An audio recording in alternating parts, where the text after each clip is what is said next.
নমস্কার, আমি সুচারু আপনাদেরকে স্বাগত জানাই আজকের বিশেষ প্রতিবেদনের। আজকের প্রতিবেদন আবার সেই ভারতের কথা, আবার সীমান্ত সুরক্ষা বলের কথা।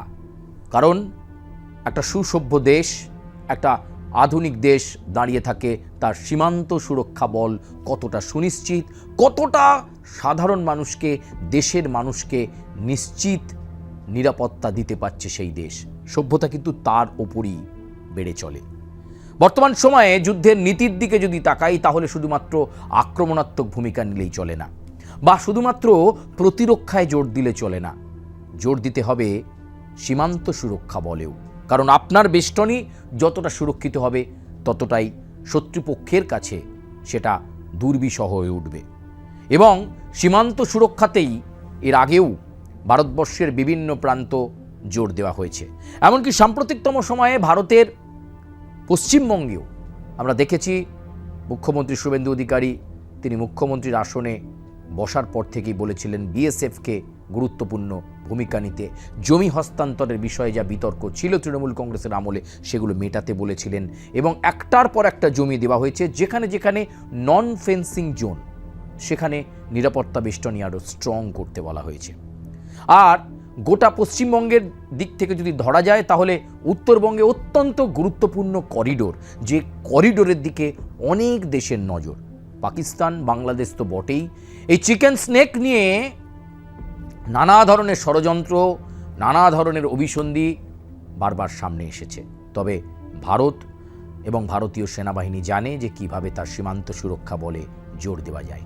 আর আজকের প্রতিবেদনে আমরা চোখ রাখবো, আপনারা কভার পেজেই দেখতে পাচ্ছেন, চিকেন স্নেকে মেগা প্রজেক্ট। কি হতে চলেছে চিকেন স্নেকে? এই চিকেন স্নেক শত্রুপক্ষের কাছে আরও কঠিন, আরও বজ্র আঁটুনি হতে চলেছে। ফলে চিকেন স্নেক নিয়ে যদি কোনো দেশ কোনো পরিকল্পনা করে থাকে, সেখান থেকে কোনো ষড়যন্ত্রমূলক কাজকর্ম তারা করবে, সেখান থেকে বিরত থাকাই ভালো। চলুন কথা না বাড়িয়ে আপনারা গোটা প্রতিবেদনটা দেখবেন। অবশ্যই কমেন্ট করবেন, লাইক করবেন, সাবস্ক্রাইব করবেন এবং বেল আইকনে প্রেস করতে ভুলবেন না। আপনার পুজো পৌঁছে যাক বিশ্বের দরবারে। প্রতি বছরের মতো এবারও আর প্লাস নিউজ নিয়ে এলো শারদাঞ্জলির সেরা সম্মান 2026।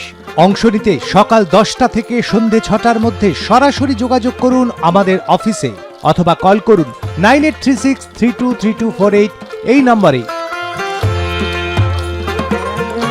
শারদাঞ্জলি শুধুমাত্র আর প্লাস নিউজে। এবার প্রতিবেদনের গভীরে আমরা যাই। তিস্তার বুকে 85 বছরের পুরনো বাকপুল করোনেশন ব্রিজ উত্তরবঙ্গ, সিকিম ও উত্তর পূর্ব ভারতের গুরুত্বপূর্ণ এই যোগাযোগ পথে বাড়ছে যানবাহনের চাপ। তাই এবার তৈরি হবে 6 লেনের বিকল্প সেতু। নতুন টেন্ডার ডেকেছে NHAI। কৌশলগতভাবে গুরুত্বপূর্ণ NH10 এই সেতু যানজট কমানোর পাশাপাশি উত্তরবঙ্গের যোগাযোগ ও নিরাপত্তা আরও শক্তিশালী করবে। ফলে কতটা গুরুত্বপূর্ণ, কারণ চিকেন স্নেকের কারণে এই সিকিম, উত্তর পূর্ব ভারতের যে গুরুত্বপূর্ণ যোগাযোগের যে রাস্তাগুলো আছে তার উপরও কিন্তু একটা বাড়তি চাপ পড়ে। বাকপুল করোনেশন সেটার একটা অন্যতম। তাই এবার কি করছে, এই যোগাযোগ ব্যবস্থাটাকে যাতে ছড়িয়ে দেওয়া যায়, সেই ছড়িয়ে দেওয়ার জন্য এবার তৈরি হবে 6 লেনের একটা বিকল্প সেতু। টেন্ডার কারা ডাকছে? NHAI। কৌশলগতভাবে গুরুত্বপূর্ণ NH10 এই সেতু যানজট কমানোর পাশাপাশি উত্তরবঙ্গের যোগাযোগ ব্যবস্থাটাকে এমনভাবে স্মুথ করে দেবে যাতে ওই চিকেন স্নেকের আশপাশের এলাকায় কমিউনিকেশনে কোনো ধরনের কোনো প্রবলেম না থাকে।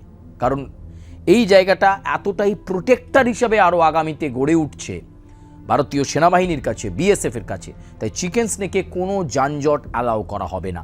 সে কারণেই বিকল্প এই 6 লেনের জায়গা বা রাস্তা বেছে নেওয়া। 85 বছরের বাকপুল, সালটা ছিল 1941। ব্রিটিশ আমলে তিস্তার ওপর তৈরি হয় করোনেশন ব্রিজ। রাজা ষষ্ঠ জর্জের রাজ্যাভিষেক স্মরণে নির্মিত এই ঐতিহাসিক সেতুর অনন্য খিলান স্থাপত্য আজ নজর কাড়ে। স্থানীয়দের কাছে বাকপুল নামে পরিচিত। এই সেতু 1953 সালে ডাক টিকিটেও জায়গা পেয়েছিল। তাই করোনেশন ব্রিজ শুধু সেতু নয়, উত্তরবঙ্গের ইতিহাসের অংশ। ফলে কনস্ট্রাকশনে যখন যাবে এনএইচএআই, এটাও মাথায় রাখতে হবে যে বাঘপুলের যে সৌন্দর্য, তার যে ইতিহাস, তার যে ঐতিহ্য, সেটা যাতে কোনোভাবে নষ্ট না হয়। কারণ তার পাশ থেকেই তারা 6 লেন বার করবে। ফলে একদিকে চিকেন স্নেককে সুসংরক্ষিত রাখা, একদিকে যানজট কমানো লক্ষ্য, আর অন্যদিকে স্মুথ যোগাযোগ ব্যবস্থা গড়ে তোলা। তার জন্য মাথায় রাখতে হচ্ছে এনএইচএআইকে যে বাঘপুলের যে ইতিহাস রয়েছে, তাদের যে একটা সমৃদ্ধি রয়েছে, সেটা যেন কোনোভাবেই নষ্ট না হয়। বাঘপুলের বয়সের ভার বেড়েছে। 85 বছর আগে যে সেতু তৈরি হয়েছিল, আজ তার ওপর যানবাহনের চাপ বহুগুণ বেড়েছে। শিলিগুড়ি থেকে দার্জিলিং, কালিম্পং, ডুয়ার্স, সিকিম ও উত্তর পূর্বমুখী ট্রাক, বাস ও পর্যটকের গাড়িতে চাপ বাড়ছে করোনেশন ব্রিজে। 2011 সালে ভূমিকম্পের পর নিরাপত্তার কারণে 10 টনের বেশি ভারী যান চলাচল নিষিদ্ধ। ফলে প্রয়োজন হয়ে পড়েছে নতুন বিকল্প সেতুর। এই কারণেই নতুন বিকল্প ভাবনা। 11 সালের ভূমিকম্পে কিন্তু এই করোনেশন ব্রিজের ওপর একটা চাপ পড়েছিল, এফেক্ট পড়েছিল, এবং ব্রিজ ইম্প্যাক্ট কি রয়েছে সেটা দেখবার জন্য ইঞ্জিনিয়াররা সেখানে পৌঁছেছিলেন। ব্রিজের যে গার্ডার, সেই গার্ডার পরীক্ষা করা হয়েছিল। ফলে সেই জায়গা থেকে দাঁড়িয়ে বিকল্প সেতুর প্রয়োজন, কারণ করোনেশন ব্রিজের ওপর চাপ কমাতে হবে। এটাই একমাত্র লক্ষ্য এবং আশু কর্তব্য। কেন এতদিন নতুন সেতু হয়নি? মৌলিক প্রশ্ন। আপামর ভারতবাসীর মনে প্রশ্ন থাকতে পারে যে করোনেশন ব্রিজের ওপর এত চাপ, তা সেটা বুঝে এতদিন কেন পদক্ষেপ হয়নি? নতুন সেতুর দাবি দীর্ঘদিনের। 2021 সালে তিস্তার ওপর দ্বিতীয় সেতুর পরিকল্পনা সামনে আসে। প্রায় 1000 কোটি টাকা ব্যয়ে 4 লেনের সেতুর প্রস্তাব থাকলেও বন দপ্তরের ছাড়পত্র ও জমির জটিলতায় প্রকল্প আটকে যায়। বছর পেরোলেও কাজ শুরু হয়নি। এদিকে যানবাহনের চাপ বাড়ায় নতুন সেতুর দাবি আরও জোরালো হয়েছে। চিকেন স্নেক এবং এই যে করোনেশন ব্রিজ এমন একটা জায়গায় অবস্থান করছে যেখানে জঙ্গলে ঘেরা জায়গা অনেকটা রয়েছে। ফলে ভৌগোলিকভাবে কিছু কঠিন অবস্থান রয়েছে। ফলে এই জায়গাটা অনেক অসুবিধে হচ্ছিল, যে কারণে কিন্তু বন দপ্তর এবং বেশ কিছু জমি জটিলতা ছিল। সেই জমি জটিলতার কারণে এই যে দীর্ঘদিনের দাবি যে করোনেশন ব্রিজের বিকল্প ব্রিজ তৈরি করে যানবাহনের চাপ কমিয়ে অনেকটা ফ্রি রাখা যায়, সেই চেষ্টাটা কিন্তু হচ্ছিল না। এবার প্রকল্পে এলো বড় পরিবর্তন। প্রকল্পের দায়িত্ব রাজ্য পূর্ত দপ্তরের হাত থেকে যায় এনএইচএআই এর হাতে। এরপর 4 লেনের বদলে 6 লেনের সেতুর সিদ্ধান্ত হয়। ভবিষ্যতের যানবাহনের চাপ ও কৌশলগত গুরুত্ব মাথায় রেখে স্ট্যান্ডিং কমিটিও 6 লেনের সুপারিশ করে। পুরনো টেন্ডার বাতিল করে গত শুক্রবার নতুন করে টেন্ডার ডেকেছে এনএইচএআই। ফলে প্রকল্প এবার বাস্তবায়নের পথে। জমিজট ছিল, আমরা আগেও বলেছি যে চিকেন স্নেক নিয়ে পূর্বতন সরকারের অনেক উদাসীনতা ছিল, কিন্তু এবার এই প্রজেক্টটা রাজ্যের কাছ থেকে সরাসরি চলে গেছে এনএইচএআই এর হাতে। আর তারা কি করছে? 6 লেনের প্রস্তাবকে তারা ইতিমধ্যেই স্যাংশন হয়ে গেছে, পাশ করে গেছে বিষয়টা। এবং এবার এই 6 লেনের যে বিষয়টাকে, সেটাকে তারা চেষ্টা করবে যত দ্রুত সম্ভব এই চিকেন স্নেককে আরও সুরক্ষিত করবার জন্য এবং যানবাহনের চাপ ওই করোনেশন ব্রিজের ওপর কমানোর জন্য এই বিকল্প যে সেতু তৈরির কাজ এবং রাস্তা বের করার কাজ তারা দ্রুত সম্পন্ন করে ফেলবে। 844 কোটি টাকার মেগা প্রকল্প। কতটা খরচ হবে? মোটামুটি একটা আন্দাজ। সেতু ও সংযোগকারী রাস্তা মিলিয়ে তৈরি হবে প্রায় 6.5 কিলোমিটার যোগাযোগ ব্যবস্থা। প্রকল্পের খরচ প্রায় 844 কোটি টাকা। ইপিসি অর্থাৎ ইঞ্জিনিয়ারিং, প্রকিউরমেন্ট অ্যান্ড কনস্ট্রাকশন মডেলে হবে নির্মাণ। টেন্ডারে অংশ নেওয়ার শেষ সময় 1 অক্টোবর। টেন্ডার ডাকা হয়েছে, যাকে তাকে দিয়ে দিলাম এমনটা নয়। যারা যোগ্য, যাদের সেই ধরনের নির্মাণ করার অভিজ্ঞতা রয়েছে, কারণ আবার বলবো যে এই সমস্ত ব্রিজ তৈরির জন্য অনেকগুলো জঙ্গল পথ রয়েছে, জমির জটিলতা রয়েছে, জমির চরিত্র একটু কঠিন প্রকৃতির রয়েছে। ফলে সব দিক বিবেচনা করে যারা টেন্ডারে বিবেচ্য হবে এবং যোগ্য হবে তাদেরকে এই টেন্ডারে পাশ করানো হবে। চুক্তির পর 3 বছরের মধ্যে কাজ শেষ করার লক্ষ্য, অর্থাৎ টার্গেটও বেঁধে দেওয়া হচ্ছে যে দীর্ঘ সময় নয়, 3 বছরের মধ্যে কাজ শেষ করতে হবে। সব ঠিক থাকলে কয়েক বছরের মধ্যেই তিস্তার ওপর তৈরি হবে নতুন 6 লেনের সেতু। এই তিস্তার ওপর 6 লেনের সেতু তৈরি হয়ে গেলে যানজট কমবে, গাড়িগুলো চেকিং ভালো হবে, ওখানে যে সেনা আউটপোস্ট রয়েছে তারা ধরে ধরে গাড়ি চেক করতে পারবে, ফলে আরও সুরক্ষিত হবে চিকেন স্নেক। বাড়বে চিকেন স্নেকের নিরাপত্তাও। নতুন সেতু শুধু যানজট কমানোর প্রকল্প নয়, এর সঙ্গে জড়িয়ে দেশের নিরাপত্তাও। সেবক শিলিগুড়ি অঞ্চল চিকেন স্নেক বা শিলিগুড়ি করিডোরের গুরুত্বপূর্ণ অংশ।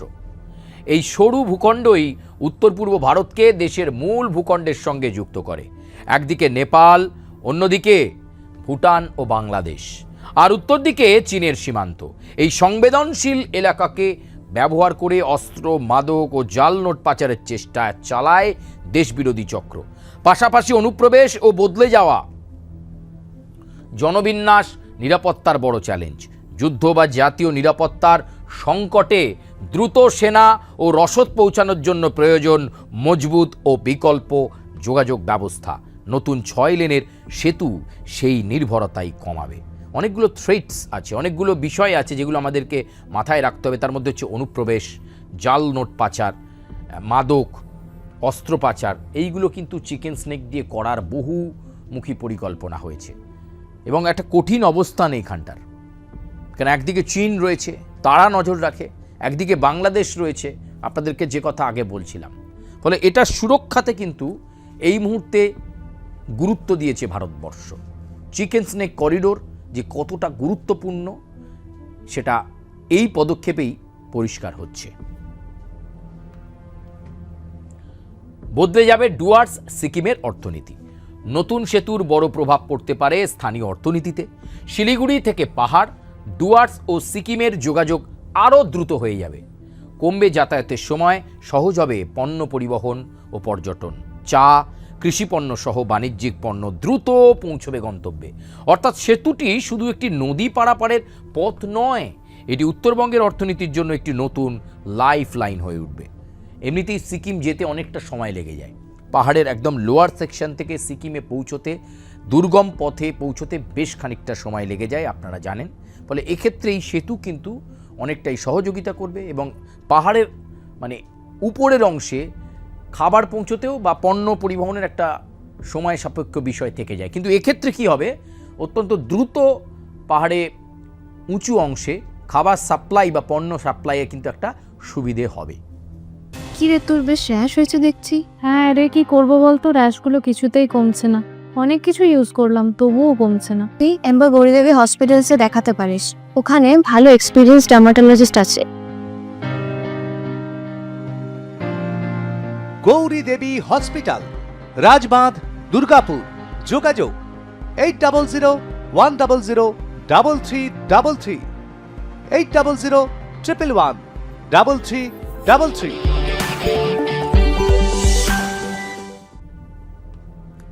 পরবর্তী স্লাইড। পর্যটনেও বড় পরিবর্তনের সম্ভাবনা। উত্তরবঙ্গের পর্যটনে অন্যতম গুরুত্বপূর্ণ রুট সেবক। নতুন সেতু চালু হলে দার্জিলিং, কালিম্পং, ডুয়ার্স ও সিকিমে যাতায়াত আরও সহজ হবে। পর্যটন মরশুমে যানজট কমার পাশাপাশি হোটেল, গাড়ি পরিষেবা ও ছোট ব্যবসাতেও ইতিবাচক প্রভাব পড়তে পারে। মানুষজন, বাংলার মানুষ বিশেষ করে পশ্চিমবঙ্গের, কথায় কথায় চলে যায় কোথায়, দার্জিলিংয়ে যাবেই, কালিম্পংয়ে যায়, ডুয়ার্সও যায়, সিকিমও যায়। এই কয়েকটা জায়গায় কিন্তু যাতায়াতটা, এই যে প্রজেক্টটা, এই মেগা প্রজেক্ট সফল হলেই অনেকটা ইজি হয়ে যাবে এবং কস্টলি যেটা ছিল সেই কস্টটাও কিন্তু সামলানো যাবে। এবং শুধু তাই নয়, যানজটটাও কমবে, গাড়ি পরিষেবা, ছোট হোটেল ব্যবসাতেও ইতিবাচক প্রভাব পড়বে। চলুন পরবর্তী স্লাইডে যাই। পুরনো করোনেশন ব্রিজের তাহলে কি হবে? অবশ্যই নতুন যখন পুরনো করোনেশন ব্রিজকে রিপ্লেস করছে তাহলে পুরনোটা কি হবে, এটা আপনাদের মনে প্রশ্ন জাগতেই পারে। সেই প্রশ্নের উত্তরে কি বলা হচ্ছে, নতুন সেতু তৈরি হলে হারিয়ে যাবে না 85 বছরের করোনেশন ব্রিজ। বরং ভারী যানবাহনের চাপ কমলে ঐতিহাসিক বাঁকপুলকে সংরক্ষণের সুযোগ বাড়বে। সেতুর ঐতিহ্যবাহী খিলান, প্রবেশপথের সিংহমূর্তি, তিস্তার নীল সবুজ জল পুরনো সেতু হয়ে থাকবে ইতিহাসের সাক্ষী। আর নতুন 6 লেনের সেতু তৈরি করবে ভবিষ্যতের পথ। একটা দুর্দান্ত পরিকল্পনা বলতে পারেন, এটা একটা ইতিহাস হয়ে থাকবে, একটা ঐতিহ্য হয়ে থাকবে। খালি ভারী যানবাহনটা ওই ব্রিজ দিয়ে না চালানোর পরিকল্পনা। চলুন এবার তো শেষ কথাতে আসতেই হয় আমাদেরকে। শেষ কথা, আমাদেরকে সেই কথাতে অবশ্যই আসতে হবে। প্রত্যেকটা জিনিসের একটা শেষ থাকে। 85 বছর ধরে তিস্তার ওপর একাই দাঁড়িয়ে করোনেশন ব্রিজ, এবার তার চাপ ভাগ করবে নতুন 6 লেনের সেতু। এই 2 সেতু শুধু যোগাযোগ নয়, উত্তরবঙ্গের অর্থনীতি, পর্যটন ও জাতীয় নিরাপত্তাকেও শক্তিশালী করবে। শিলিগুড়ি করিডোরে নতুন সেতু হতে পারে উত্তরবঙ্গের নতুন গতি এবং চিকেন স্নেকের আরও শক্তিশালী নিরাপত্তা কবচ। এটাই নতুন ভারতের বড় পরিবর্তনের গল্প। আমরা বলেছি যে আত্মনির্ভর ভারতের ওপর নির্ভর করে ভারত একটু একটু করে নিজেকে আধুনিক থেকে আধুনিকতর করছে। আমি আগেই বলছিলাম যে যুদ্ধের নীতি মানে শুধু শক্তিশালী গর্জন নয়, আক্রমণ নয়। কিছু ক্ষেত্রে আমার নিজের আভ্যন্তরীণ যে পরিবেষ্টনী তার দিকেও নজর রাখতে হয়। আর সেটাই ঠিক সেই পথেই চলতে চাইছে ভারতবর্ষ, আত্মনির্ভর ভারতের ওপর নির্ভর করে। কারণ এ যে দেশ হ্যায় মেরা, এ ভারতবর্ষ হ্যায়। এই আপ্তবাক্যকে সামনে রেখে ভারতবর্ষ প্রত্যেক ক্ষেত্রে নিজেকে আরও বেশি আপডেট করতে চাইছে। আর বিদায় নিতে নিতে আপনাদেরকে আরও একবার বলবো, আজকের এই প্রতিবেদন আপনাদের কেমন লাগলো আপনারা মন্তব্য করবেন। অবশ্যই লাইক করবেন, সাবস্ক্রাইব করবেন, বেল আইকনে প্রেস করতে ভুলবেন না। এবং যেতে যেতে বলবো, জয় হিন্দ, বন্দে মাতরম।